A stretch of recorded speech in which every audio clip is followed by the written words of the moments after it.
رمضان المبارک کے مہینے میں سب سے افضل جو عبادت ادا کی جاتی ہے جو اور مہینوں میں نہیں ہے وہ روزے کی عبادت ہے، کہ اور مہینوں میں روزے فرض نہیں ہیں، صرف رمضان المبارک کے مہینے میں روزے فرض ہیں۔ اس فرض روزوں کی کیا فضیلت ہے، تو میں آپ کے سامنے 15 فضائل عرض کروں گا کہ رمضان المبارک کے روزوں کی فضیلت جو نصوص میں آئی ہے وہ 15 فضیلتیں ہیں، جس سے اندازہ ہوگا کہ یہ کتنی اہتمام والی عبادت ہے اور اس عبادت پر کس قدر اجر و ثواب ہے۔ تو بڑے نادان ہیں وہ لوگ جو معمولی عذر کی وجہ سے روزے کی عبادت کو چھوڑ دیتے ہیں۔ کوئی کہتا ہے جی پیٹ میں درد ہے، نزلہ ہے، زکام ہے، کھانسی ہے، پیاس برداشت نہیں ہوتی، گرمی ہے، روزہ نہیں رکھتے۔ حالانکہ حدیث میں آتا ہے اگر ایک انسان ساری زندگی روزہ رکھے اور رمضان المبارک کے ایک روزے کا بدل نہیں ہو سکتا۔ رمضان کے روزے پر جو فضیلت اور ثواب ہے ساری عمر روزہ رکھنے پر وہ فضیلت اور ثواب نہیں ہے، اس لیے انسان کوشش کرے روزہ اس سے نہ چھوٹے۔ آج کے دور میں جو گرمی ہے حضرات صحابہ کے دور میں اس سے کئی گنا گرمی زیادہ تھی۔ عرب تو عین خط استوا میں واقع ہے، وہ لوگ دن کو جہاد کرتے تھے، راتیں ان کی قیام اللیل میں گزرتی تھی، 1 اور 2 دانے کھجور کے کھا کر سارا دن جہاد بھی کیا پھر بھی روزے کی حالت میں رہے۔ ہم تو پنکھے کے نیچے بیٹھ کے روزہ رکھنا مشکل ہے، کوئی ایئر کنڈیشن کمروں میں بیٹھے ہیں، ٹھنڈے ماربل پر بیٹھے ہیں، مسجد کے کشادہ ماحول میں بیٹھے ہیں، کہتے ہیں جی گرمی ہے۔ جہنم کی گرمی اس سے کئی گنا زیادہ ہوگی، وہ تو اتنی گرمی ہے، حدیث میں آتا ہے کہ دنیا کی آگ اور آخرت کی آگ کے مقابلے میں کہ اگر جہنم کی آگ سے کسی کو نکال کر دنیا کی آگ میں ڈالا جائے گا تو گویا اسے سکون اور اطمینان اور راحت مل جائے گی۔ حالانکہ دنیا کی آگ کتنی سخت ہے، انسان برداشت نہیں کر سکتا، لیکن جہنم کے مقابلے میں اس آگ کی کوئی حیثیت نہیں، تو جہنم کی گرمی کے مقابلے میں دنیا کی گرمی کی بھی کوئی حیثیت نہیں۔ تو یہ کوئی عذر نہیں ہے، انسان کوشش کرے رمضان کے روزے پورے کے پورے رکھے۔ اور اصل عید اس کی ہوتی ہے جس نے روزے رکھے ہوتے ہیں۔ جس نے روزے نہیں رکھے، تراویح نہیں پڑھی، تلاوت نہیں کی، عبادت نہیں کی، عید کے دن جب لوگ ایک دوسرے کو مبارکباد دیتے ہیں، عید کی نماز مکمل ہوتی ہے، اس وقت انسان کا دل اس کو ملامت کرتا ہے، ضمیر ملامت کرتا ہے، تو کس چیز کی مبارکباد دے رہا ہے؟ روزے تو نے نہیں رکھے، عبادت تو نے نہیں کی، تراویح تو نے نہ پڑھی، تلاوت تو نے نہ کی۔ مبارک تو اس کے لیے ہے کہ جس سے ایک تراویح نہ چھوٹی، جس نے تراویح میں اللہ کا کلام پورا سنا، جس سے تہجد نہ چھوٹے، اوابین اور اشراق نہ چھوٹے، جس کی زبان پہ اللہ کا ذکر ہو، سخاوت ہو، مبارک تو اس کے لیے ہے۔ اس لیے ہم کوشش کریں ماہ مبارک کے اندر روزوں کا خاص طور پہ اہتمام ہو، روزہ ہم سے نہ چھوٹے۔ اب روزے کی فضیلتیں کتنی ہیں تو میں نے عرض کیا 15 فضیلتیں۔ نمبر 1، سب سے پہلی فضیلت، روزے کے برابر کوئی عبادت نہیں، روزے کے برابر کوئی عبادت نہیں۔ سنن نسائی کی روایت ہے، نبی اکرم صلی اللہ علیہ وسلم سے پوچھا گیا ای العمل افضل، سب سے افضل عمل کون سا ہے؟ آپ صلی اللہ علیہ وسلم نے ارشاد فرمایا علیک بالصوم فإنہ لا عدل لہ، تمہارے اوپر لازم ہے تم روزہ رکھو، اس لیے کہ روزے کے برابر کوئی عبادت نہیں، اس لیے کہ روزے کے برابر کوئی عبادت نہیں۔ تو گویا حدیث میں آپ نے روزے کو افضل عبادت قرار دیا ہے۔ نمبر 2، روزے دار کی دعا قبول ہوتی ہے۔ جو آدمی روزے کی حالت میں ہو، افطاری کے وقت دعا کرتا ہے، اللہ رب العزت دعا قبول فرماتے ہیں۔ نبی اکرم صلی اللہ علیہ وسلم نے فرمایا ثلاث دعوات مستجابات، 3 دعائیں اللہ قبول فرماتا ہے۔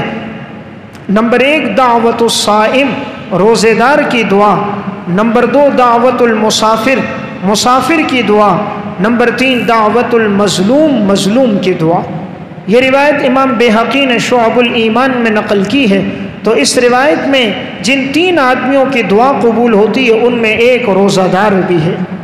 نمبر 3، روزے داروں کے لیے اللہ نے جنت کا ایک دروازہ مخصوص کر دیا ہے۔ جنت کے دروازوں میں ایک دروازہ صرف ان لوگوں کے لیے ہوگا جو روزہ رکھتے تھے، وہ اس دروازے سے جنت میں داخل ہوں گے۔ نبی اکرم صلی اللہ علیہ وسلم نے فرمایا فی الجنت ثمانیۃ ابواب، جنت کے 8 دروازے ہیں، منہا باب یسمی الریان، ان میں سے ایک دروازہ ایسا ہے جس کا نام ریان ہے، لا يدخلہ الا الصائمون، نہیں داخل ہوں گے اس دروازے سے مگر روزے دار۔ ریان کا معنی سیراب کرنے والا، کہ دنیا میں انہوں نے پیاس برداشت کی، اللہ آج ان کو سیراب کرے گا، حوض کوثر کے پانی سے یہ سیراب ہوں گے، جنت کی نہروں سے یہ سیراب ہوں گے جنہوں نے دنیا میں پیاس کو برداشت کیا ہوگا۔ نمبر 4، روزے دار کی بخشش و مغفرت کر دی جاتی ہے۔ جو انسان روزہ رکھتا ہے، حدیث میں آتا ہے آپ صلی اللہ علیہ وسلم نے ارشاد فرمایا، روزے دار انسان کے اللہ گناہوں کو معاف فرما دیتا ہے۔ من صام رمضان ایمانا واحتسابا غفر له ما تقدم من ذنبه، جس نے روزہ رکھا ایمان کی حالت میں، ثواب کو شمار کرتے ہوئے اخلاص کے ساتھ، اللہ تعالیٰ اس کے ماضی کے سارے گناہوں کو معاف فرما دیتے ہیں۔ تو کتنی فضیلت ہے کہ رمضان کے روزوں پر انسان کے گناہ معاف ہو جاتے ہیں۔ نمبر 5، روزے دار کو جہنم سے دور کر دیا جائے گا۔ جو آدمی روزے رکھتا ہے، اللہ رب العزت اس کو جہنم سے اتنا دور کرے گا جتنا 70 سال کی مسافت ہوتی ہے۔ نبی اکرم صلی اللہ علیہ وسلم نے فرمایا، ما من عبد یصوم صوما فی سبیل اللہ، نہیں ہے کوئی بندہ جو روزہ رکھتا ہے اللہ کے راستے میں، الا بعد اللہ بذلک اليوم وجہہ عن النار، مگر اللہ تعالیٰ اس کے چہرے کو جہنم سے دور کر دے گا 70 خریفا، 70 سال کی مسافت پر۔ یعنی یہ جہنم سے اتنا دور ہوگا جتنا کوئی انسان 70 سال سفر کرے جہنم سے دور ہوتا ہے، اتنا اللہ روزے دار کو جہنم سے دور کرے گا۔ یہ صحیح مسلم کی روایت ہے۔ دیگر روایات مسند احمد میں، شعب الایمان میں، مسند ابو یعلا میں، ان روایتوں میں تو اتنی فضیلت آئی کہ جو روزہ رکھتا ہے اللہ اس کو جہنم سے اتنا دور کر دیتا ہے جس طرح کہ زمین اور آسمان کی دوری ہے۔ بعض روایات میں کہ جو روزہ رکھتا ہے اللہ جہنم سے اتنا دور کرتا ہے جیسے کہ کوا پیدا ہو، اڑتا رہے اڑتا رہے اڑتا رہے یہاں تک کہ وہ بوڑھا ہو جائے، تو جتنا دور تک وہ اڑ کر جائے گا اتنا اللہ اس انسان کو جہنم سے دور کر دے گا۔ تو اس قدر اللہ رب العزت نے فضیلتیں رکھی ہیں روزے پر۔ نمبر 6، روزے دار کا اجر خود اللہ تعالیٰ عنایت فرمائیں گے۔ اللہ تعالیٰ فرماتا ہے کہ روزہ ایسی عبادت ہے جو بندہ صرف میرے لیے رکھتا ہے اور میں اس کا بدلہ خود دوں گا۔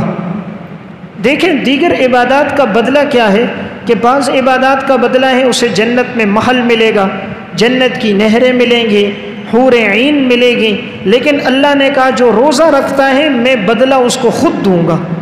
نبی اکرم صلی اللہ علیہ وسلم نے ارشاد فرمایا، کل عمل ابن آدم یضاعف، انسان کے ہر عمل کے اجر و ثواب کو بڑھایا جاتا، الحسنۃ بعشر امثالها الی 700 ضعف، اور انسان کے ہر عمل کا ثواب 10 گنا سے لے کر 700 گنا تک ہوتا ہے۔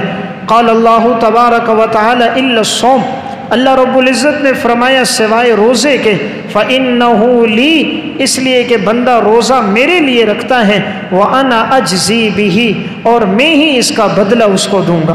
یدع شہوتہ وطعامہ من اجلی، وہ میری وجہ سے کھانے کو چھوڑتا ہے، خواہشات کو چھوڑتا ہے، اللہ فرماتا ہے اس کا بدلہ میں دوں گا۔ دیکھیں روزے کا پتہ کسی اور کو نہیں چلتا، لیکن دیگر عبادات میں ریاکاری ہو سکتی ہے، روزے میں ریاکاری نہیں ہے۔ آپ نے روزہ رکھا ہے صرف آپ کو پتہ ہے، کسی اور کو پتہ نہیں چلتا۔ پھر روزے میں انسان لوگوں کے سامنے نہ کھائے، لیکن گھر جا کر فریزر موجود ہے، بند کمرہ ہے، دیکھنے والا کوئی نہیں، گرمی کی شدت ہے، ٹھنڈا پانی موجود ہے، لیکن وہ پانی نہیں پیتا صرف اللہ کے ڈر کی وجہ سے۔ تو یہ روزہ انسان صرف اللہ کے لیے رکھتا ہے، ورنہ مخلوق تو کوئی نہیں دیکھ رہی، بند کمرے میں کون اس کو دیکھ رہا ہے؟ اگر وہ پانی پی لے لوگ تو روزے دار سمجھیں گے، لیکن چونکہ انسان صرف اللہ کے لیے رکھتا ہے اس لیے اللہ نے کہا اس کا بدلہ میں خود دوں گا۔ کسی اور عبادت پر یہ فضیلت نہیں جو روزے پر فضیلت ہے۔ دیگر عبادات میں ریاکاری ہو سکتی ہے، روزے میں ریاکاری نہیں ہوتی، یہ صرف اللہ کے لیے ادا ہوتا ہے۔ اور روزہ ایسی عبادت ہے کہ آج تک کسی بھی غیر مسلم نے اپنے معبودوں کے لیے نہیں کی۔ دیکھیں وہ اپنے معبودوں کے نام پہ نظر و نیاز تو کرتے تھے، غیر اللہ کو سجدہ کرتے تھے، غیر اللہ کی عبادت کرتے تھے، جھکتے تھے، پیشانی رگڑتے تھے، لیکن روزہ نہیں رکھتے تھے۔ روزہ ایسی عبادت ہے جو صرف اللہ کے لیے، اس میں کوئی غیر شریک نہیں ہوتا، اور یہ نفس پہ بہت بھاری ہے کہ انسان پیاس کے باوجود پانی نہ پیے، بھوک کے باوجود کھانا نہ کھائے، اس لیے اللہ نے فرمایا اس کا بدلہ میں انسان کو خود دوں گا۔ نمبر 7، روزے کی حیثیت ڈھال کی ہے۔ آپ صلی اللہ علیہ وسلم نے ارشاد فرمایا الصوم جنۃ، صحیح بخاری کی روایت ہے، روزہ بمنزل ڈھال کے ہے۔ جس طرح ڈھال انسان کو بچاتی ہے کہ اگر ہاتھ میں ڈھال ہو، کوئی تیر تلوار سے حملہ کرے تو انسان ڈھال کے ذریعے بچتا ہے، جو آدمی روزے کی حالت میں ہوتا ہے وہ گناہوں سے بچتا ہے۔ جب روزہ ہوتا ہے تو نفس میں گناہ کرنے کا داعیہ نہیں ہوتا، نفس کو تو ایک ہی خواہش ہوتی ہے کب افطاری کا وقت ہو پانی پی لوں، کب افطاری کا وقت ہو کچھ کھا لوں۔ جیسے ایک غریب تھا، اس نے کھانا نہیں کھایا تھا، اس سے کسی نے پوچھا 2 اور 2 کتنے ہوتے ہیں؟ اس نے کہا 4 روٹیاں۔ تو 4 روٹیاں کیوں کہا؟ اس کو روٹی ہی نظر آ رہی ہے۔ تو جو آدمی بھوک کی حالت میں ہوتا ہے پھر گناہ کا داعیہ نہیں ہوتا، پھر گناہ کرنے کی طرف نفس دعوت نہیں دیتا۔ انسان کی یہی فکر ہوتی ہے افطاری کا وقت ہو میں کچھ پانی کے گھونٹ پی لوں تاکہ پیاس دور ہو جائے۔ تو یہ ایسی عبادت ہے جو ڈھال ہے، انسان کو گناہوں سے بچاتی ہے۔ نمبر 8، روزے دار کو دنیا اور آخرت دونوں کی خوشیاں ملیں گی۔ جو روزہ رکھے گا اللہ دنیا کی خوشی بھی اس کو دے گا اور اللہ آخرت کی خوشی بھی اس کو دے گا۔ نبی اکرم صلی اللہ علیہ وسلم نے ارشاد فرمایا للصائم فرحتان، روزے دار کے لیے خوشی کے 2 موقع ہیں۔ فرحۃ عند فطرہ، ایک خوشی کا موقع ہے جب وہ افطاری کرتا ہے، وفرحۃ عند لقاء ربہ، اور ایک خوشی کا وقت ہوگا جب وہ اپنے رب سے ملاقات کرے گا۔ دیکھیں انسان کو 2 خوشیاں ہوتی ہیں، ایک جس وقت وہ افطاری کرتا ہے نا خوش ہو جاتا ہے، اس لیے جب مغرب کی نماز کے لیے آتے ہیں حشاش بشاش ہوتے ہیں، مسکراتا ہوا انسان آتا ہے، راستے میں جو ملتا ہے خندہ پیشانی سے ملتا ہے، افطاری کے وقت دل بڑا خوش ہوتا ہے، تو اللہ دنیا میں بھی بدلہ دیتا ہے، اور جب اللہ سے قیامت کے دن انسان ملے گا تو آپ نے فرمایا اللہ آخرت میں بھی بدلہ دے گا۔ تو یعنی یہ وہ عبادت ہے جس کا بدلہ دنیا میں بھی ہے اور جس کا بدلہ آخرت میں بھی ہے۔ نمبر 9، روزے دار کے منہ کی بو اللہ کو مشک سے زیادہ پسند ہے۔ انسان جب روزہ رکھتا ہے تو معدے سے ایک بو اٹھتی ہے، اب بظاہر بعض لوگ اس کو بدبو کہتے ہیں، اللہ کے ہاں یہ بدبو نہیں ہے، اللہ کو یہ بو اتنی پسند ہے کہ مشک اور عنبر سے زیادہ اللہ کو پسند ہے۔ نبی اکرم صلی اللہ علیہ وسلم نے ارشاد فرمایا لخلوف فم الصائم اطیب عند اللہ من ریح المسک، روزے دار کے منہ سے جو بو اٹھتی ہے یہ اللہ کو مشک اور عنبر سے زیادہ پسند ہے۔ تو دیکھیں آج ہم خوشبو لگاتے ہیں ہمارے جسم سے خوشبو آئے، اللہ فرماتا ہے اگر تمہارے معدے کی بدبو بھی ہو لیکن چونکہ وہ میرے لیے ہے تو یہ بدبو مجھے مشک اور عنبر سے زیادہ پسند ہے۔ تو اس لیے جو روزے دار ہوتا ہے اللہ اس کے جسم سے خوشبو جاری کر دیتا ہے۔ دیکھیں ہر عبادت کا بدلہ ہوتا ہے، جو روزہ نہیں رکھتا اس سے فطرتی طور پر بدبو ہوتی ہے، اس فطرتی طور پر جو آدمی گناہوں میں ہو نا، آپ دیکھو اس کے جسم کی نحوست ہوگی، کوئی اس کے قریب نہیں آ سکے گا، اس سے ایک تعفن اٹھتا ہے، طبیعت میں کراہت ہوتی ہے۔ جس کی زندگی نیکی میں گزرتی ہے اللہ اس کے جسم سے روحانی طور پر ایسی خوشبو کو جاری کر دیتا ہے، اللہ اس کی باتوں میں ایسی لذت، چہرے پر ایسی بشاشت، چہرے پر ایسی رونق رکھ دیتا ہے، دیکھنے والا دیکھتا رہتا ہے، اس کی گفتگو سنتا رہتا ہے، وہ چاہتا ہے اس کی مجلس ختم نہ ہو۔ گناہ کا بھی ایک وبال ہے، نیکی کا بھی ایک بدلہ ہے۔ گناہ کی وجہ سے چہرے پہ نحوست، نیکی کی وجہ سے رونق۔ گناہ کی وجہ سے زندگی کم ہوتی ہے، نیکی کی وجہ سے بڑھتی ہے۔ نیکی کی وجہ سے رزق بڑھتا ہے، گناہوں کی وجہ سے رزق گھٹ جاتا ہے۔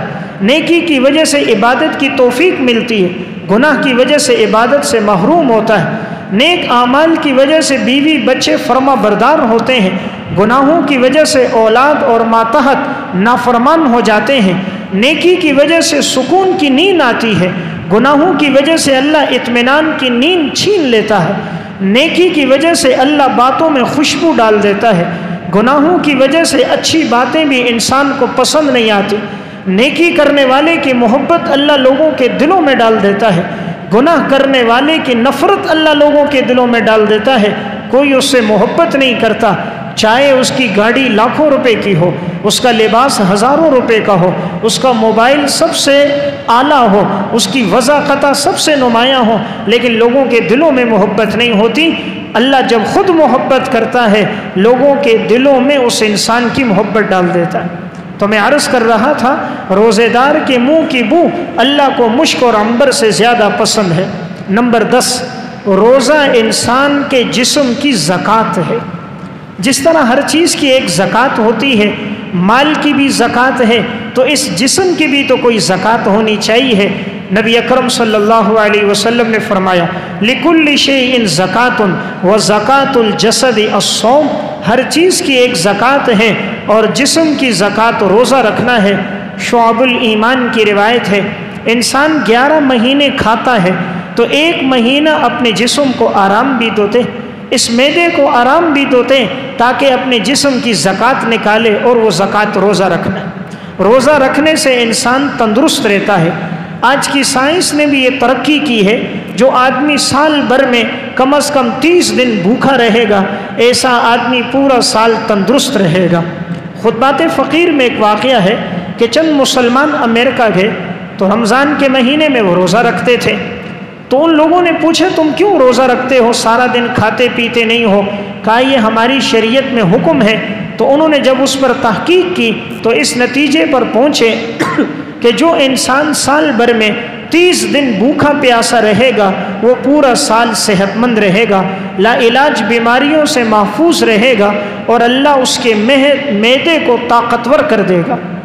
جو آدمی سارا دن کھاتا ہے تو یہ معدہ چلتے چلتے بھی آخر کمزور ہو جاتا ہے، اسے بھی کوئی سکون اور اطمینان ملے، اور وہ اطمینان ملتا ہے اس ماہ مبارک میں۔ نمبر 11ویں فضیلت روزے رکھنے کی یہ ہے کہ روزہ ریاکاری سے پاک عبادت ہے۔ نبی اکرم صلی اللہ علیہ وسلم نے فرمایا کل عمل ابن آدم لہ الا الصیام فإنہ لی وأنا اجزی بہ، ہر عمل ابن آدم اپنے لیے کرتا ہے سوائے روزے کے، اللہ رب العزت نے فرمایا یہ میرے لیے ہے اور میں ہی اس کا بدلہ دوں گا۔ یہ صحیح بخاری کی روایت ہے۔ تو میں نے جیسے بات عرض کی، روزے میں ریاکاری نہیں ہوتی، انسان تلاوت کرے دوسرا دیکھتا ہے ریاکاری ہو سکتی ہے، نوافل پڑھے ریاکاری ہو سکتی ہے، لوگوں کے سامنے مسجد میں تعاون کرے غریب کے ساتھ کرے ریاکاری ہو سکتی ہے، لیکن روزے میں ریاکاری کوئی نہیں۔ نمبر 12، روزہ عفت اور پاک دامنی کے حصول کا ذریعہ۔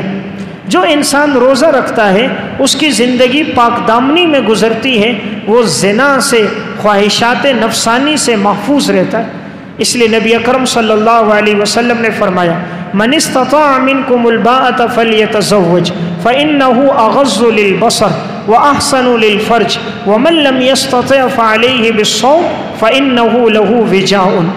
آپ نے فرمایا جو تم میں نکاح کرنے کی طاقت رکھتا ہے وہ نکاح کرے، اس لیے کہ نکاح کرنے سے نگاہیں جھک جائیں گی اور انسان کی شرمگاہ محفوظ ہو جائے گی، لیکن جو نکاح کی طاقت نہیں رکھتا وہ روزے رکھے، اس لیے کہ روزے رکھنا اس کی خواہشات نفسانی کو کم کر دے گا اور یہ گناہوں سے محفوظ رہے گا۔ تو معلوم ہوا کہ روزے کی وجہ سے انسان معاذ اللہ زنا سے، گناہوں سے، خواہشات نفسانی سے، بد نظری سے بچا رہتا ہے۔ جب پیٹ بھوکا ہو انسان گناہ سے بچتا ہے، اور جب انسان سیر ہوتا ہے نا تو پھر گناہ کی طرف آگے بھی بڑھتا ہے۔ جب بھوک کی حالت ہوتی ہے، روزہ ہوتا ہے، تو انسان معاذ اللہ زنا کے گناہ سے بچا رہتا ہے، اور یہ وہ گناہ ہے کہ آپ صلی اللہ علیہ وسلم نے فرمایا لا یزنی الزانی حین یزنی وہو مؤمن، زنا کرنے والا جب زنا کرتا ہے تو مسلمان نہیں رہتا۔ ولا یشرب الشارب حین یشرب وہو مؤمن، شراب پینے والا جب شراب پیتا ہے تو مسلمان نہیں رہتا۔ نمبر 13، روزے دار کے لیے فرشتے دعا کرتے ہیں۔ یعنی اس سے بڑی فضیلت کیا ہوگی کہ معصوم فرشتے میرے اور آپ کے لیے دعا کریں۔ مسند احمد کی روایت ہے، رسول اللہ صلی اللہ علیہ وسلم نے فرمایا وَتَسْتَغْفِرُ لَهُمُ الْمَلَائِكَةُ حَتَّى يُفْطِرُوا، اور جب تک انسان افطار نہیں کرتا فرشتے اس کے لیے دعا کرتے رہتے ہیں۔ آج دیکھیں ہم کوئی انسان نیک نظر آتا ہے نا، اس سے دعاؤں کی درخواست کرتے ہیں، کسی عالم سے کہتے ہیں، کوئی سفید ریش ہو اس سے کہتے ہیں، کوئی بزرگ ہو میرے لیے دعا کرو۔ کیوں کہتے ہیں کہ یہ نیک آدمی ہے دعا قبول ہوگی؟ حالانکہ اس نیک آدمی سے بھی گناہ ہوتے ہیں، کیونکہ وہ نیک بھی معصوم تو نہیں ہے، وہ عالم بھی معصوم تو نہیں ہے، اس سے بھی گناہ ہوتے ہیں۔ یعنی ہم نیک لوگوں کی دعا تو طلب کرتے ہیں، فرشتے جو معصوم ہیں جن سے گناہ ہی نہیں ہوتے، اور وہ لوگ کس کے لیے دعا کرتے ہیں؟ وہ فرشتے ان کے لیے کرتے ہیں جو روزے دار ہوتے ہیں۔ روزے دار کے لیے اللہ کے معصوم فرشتے دعا کر رہے ہیں، اس لیے انسان روزہ رکھنے کا اہتمام کرے۔ نمبر 14، روزے دار کو اللہ جنت کے پھل خود کھلائیں گے۔ جو انسان روزہ رکھے گا، روزے کی وجہ سے وہ پانی نہ پی سکا، پھل نہ کھا سکا، کھانا نہ کھا سکا، نبی اکرم صلی اللہ علیہ وسلم ارشاد فرماتے ہیں کہ اللہ رب العزت اس انسان کو خود کھلائے گا، خود پلائے گا۔ دیکھیں اس سے بڑی فضیلت کیا ہے، حدیث میں آتا ہے مَن مَنَعَهُ الصِّيَامُ مِنَ الطَّعَامِ وَالشَّرَابِ، جس انسان کو روزے نے کھانے سے اور پینے سے روک دیا، یشتہیہ، حالانکہ اسے خواہش تھی، اسے کھانے کی خواہش تھی، پینے کی حاجت تھی، اطعمہ اللہ من ثمار الجنہ، اللہ اس کو جنت کے پھلوں میں سے کھلائے گا، وسقاہ من شرابہا، اور جنت کے پانی میں سے، جنت کی شراب میں سے اللہ اس کو پلائے گا۔ شعب الایمان کی روایت ہے، دیکھیں آج اگر کوئی نیک آدمی ہمیں گلاس میں پانی دے دے، کوئی متقی پرہیزگار آدمی ہمیں کھانا ڈال کر پیش کرے، ہم کتنے خوش ہوتے ہیں، فلاں نے مجھے پانی پیش کیا، فلاں ڈی ایس پی، فلاں ڈی آئی جی، فلاں گورنر، فلاں مسجد کے امام صاحب نے مجھے کھانا کھلایا، مجھے کھانا پیش کیا۔ جس کو خود خدا کھلائے، جس کو رب العالمین کھلائے، جس کو رب السماوات والارض کھلائے، اس کا کیا مقام ہے؟ تو اللہ اس کو کھلائے گا جس نے روزے رکھے ہوں گے۔ سب سے آخری اور 15ویں اور اہم فضیلت وہ یہ ہے کہ روزہ ایسا سفارشی ہے کہ جس کی سفارش اللہ کے ہاں قبول ہے، کہ جس انسان نے روزے رکھے ہوں گے۔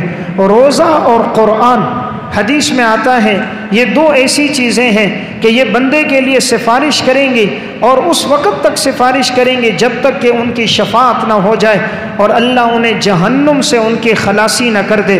نبی اکرم صلی اللہ علیہ وسلم نے ارشاد فرمایا الصیام والقرآن یشفعان للعبد، روزہ اور قرآن بندے کے لیے سفارش کریں گے۔ یقول الصیام، روزہ کہے گا اے ربی انی منعتہ الطعام والشہوات بالنہار، اے اللہ میں نے اس کو کھانے سے، خواہشات سے، پینے سے دن بھر میں روک کے رکھا، فشفعنی فیہ، اے اللہ تو میری سفارش کو قبول فرما۔ اللہ اس کی سفارش قبول کریں گے۔ وَيَقُولُ الْقُرْآنُ، اور قرآن کہے گا مَنَعْتُهُ النَّوْمَ بِاللَّيْلِ، میں نے اس کو روک کے رکھا، ساری رات یہ سو نہ سکا، تلاوت کرتا رہا، قیام اللیل میں قرآن پڑھتا رہا، تراویح میں قرآن سنتا رہا، فشفعنی فیہ، یا اللہ میری سفارش قبول فرما، فیشفعان، اللہ ان دونوں کی سفارش قبول فرمائے گا۔ تو یہ مسند احمد اور بیہقی کی روایت ہے۔ تو اس روایت میں یہ بات معلوم ہوئی کہ سب سے بڑھ کر ایک فضیلت یہ ہے کہ روزہ جو ہے وہ انسان کے لیے سفارش کرتا ہے، جب تک اس کے لیے معافی نہیں ہوتی روزہ سفارش کرتا ہے۔ اسی طرح تلاوت اور قرآن یہ اس وقت تک انسان کے لیے بخشش طلب کرتے ہیں جب تک کہ اس کے لیے مغفرت نہ ہو جائے۔ تو دیکھیں اس حدیث میں دو چیزوں کو جمع کیا گیا ہے، روزے کو اور تلاوت کو، تو ان کی آپس میں بڑی مناسبتیں ہیں۔ اسی لیے تو اللہ نے رمضان میں قرآن کو نازل کیا، تو یہ ماہ مبارک تلاوت کے لیے، اس لیے اس میں زیادہ سے زیادہ کوشش ہو روزے کے ساتھ تلاوت کا عمل جاری رکھیں۔ تلاوت اللہ کے ہاں ایسی پسندیدہ عبادت ہے، بسا اوقات صرف تلاوت پر اللہ مغفرت فرما دیتے ہیں۔ امام ذہبی رحمۃ اللہ علیہ نے سیر و اعلام النبلاء میں قاسم بن عبد الرحمن بن قاسم کے حالات میں واقعہ لکھا۔ ان کے انتقال کے بعد کسی نے ان کو خواب میں دیکھا، فرمایا اللہ نے آپ کے ساتھ کیا معاملہ فرمایا؟ فرمایا اللہ رب العزت نے میری مغفرت کر دی۔ کہا کس عمل پر آپ کی مغفرت ہوئی؟ کہا قرآن کریم کی تلاوت پر۔ قرآن کریم کی تلاوت پر اللہ رب العزت نے ان کی مغفرت فرما دی۔ تو اللہ کو سب سے زیادہ جو چیز پسند ہے وہ قرآن کریم کی تلاوت پسند ہے۔ دیکھیں آج اگر میں کوئی کتاب لکھوں، کوئی پڑھے، مجھے خوشی ہوگی، میری لکھی ہوئی کتاب فلاں نے پڑھی، فلاں نے پڑھی۔ خدا کا کلام جب کوئی پڑھتا ہے تو اللہ بھی خوش ہوتا ہے کہ میرا کلام فلاں فلاں نے پڑھا، اللہ کو بڑی خوشی ملتی ہے۔ اس لیے قرآن سمجھ آئے یا نہ آئے ضرور پڑھنا چاہیے۔ آج کل یہ جو ایک پروپیگنڈا ہے کہ قرآن کا ترجمہ نہ آئے تو طوطے کی طرح رٹا لگانے کا فائدہ نہیں، ایسی بات نہیں ہے۔ اجر و ثواب اور فضیلت الفاظ کے پڑھنے پر ہے، ہر لفظ پر 10 نیکیاں ہیں۔ تو اس ماہ مبارک میں کثرت سے تلاوت بھی ہو، اپنے بچوں کو بھی ہم اس بات کا پابند بنائیں کہ وہ بھی کثرت سے تلاوت کریں۔ اللہ ہم سب کو عمل کی توفیق عطا فرمائے۔